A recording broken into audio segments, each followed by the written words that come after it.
কিছুদিন যাবৎ ইনায়া সিদ্ধ ডিম একদমই খাচ্ছে না, এজন্য আজ 2 ভাবে ডিম পোস্ট করে দিয়েছি। দেখি ইনায়া খায় কিনা। ডিম দিলেই আমার মেয়ের রিয়াকশন হচ্ছে কুসুম আস্ত রেখেছিলাম যে ডিমটাতে, সেটা তো ইনায়া খেলো না।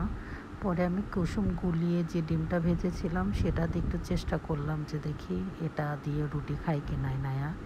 কিন্তু ইনায়া প্রথমবার না না করে পরবর্তীতে একটুখানি নিয়েছিল, নিয়ে তারপর আর তাকে আমি খাওয়াতে পারিনি।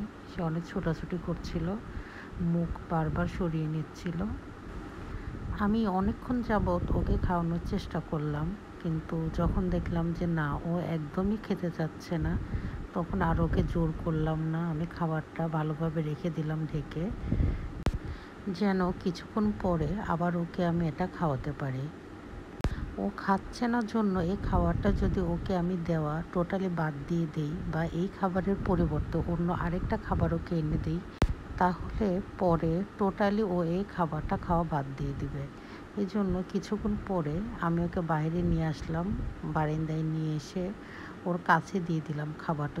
রুটিগুলো ছোট ছোট করে পিস করে, ডিমগুলো ছোট ছোট করে পিস করে বাটিতে করে ওর কাছে দিলাম, যে ও নিজের হাত দিয়ে খায় কিনা। মাশাআল্লাহ, ও কিন্তু নিজের হাত দিয়ে খাচ্ছিল, কিন্তু যখন আমি ওকে খাইয়ে দিচ্ছিলাম তখন কিন্তু ও খাচ্ছিল না। সকালের খাবারে ইনায়া যেহেতু ডিমটা ভালোভাবে খায়নি, এজন্য আমি 1 ঘন্টা পরে ওর হালকা স্ন্যাক্সের সাথেও কিছু ফল আর ডিম দিয়েছিলাম। স্ন্যাক্সের সব ফল খেলেও ইনায়া ডিম খায়নি। নেক্সট আমি যা করলাম, ওর দুপুরের যে খাবারটা ছিল সবজি, সেই খাবারের সাথে ওকে একটা ডিম সিদ্ধ করে দিলাম।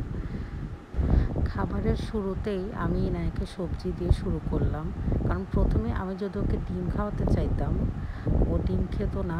পরবর্তীতে ওর খাবারের প্রতি আগ্রহটা চলে যেত, ও কোনো খাবারই আর খেত না। যাই হোক, ডিম তার মুখে দেওয়ার পরে দেখেন তার রিয়াকশন।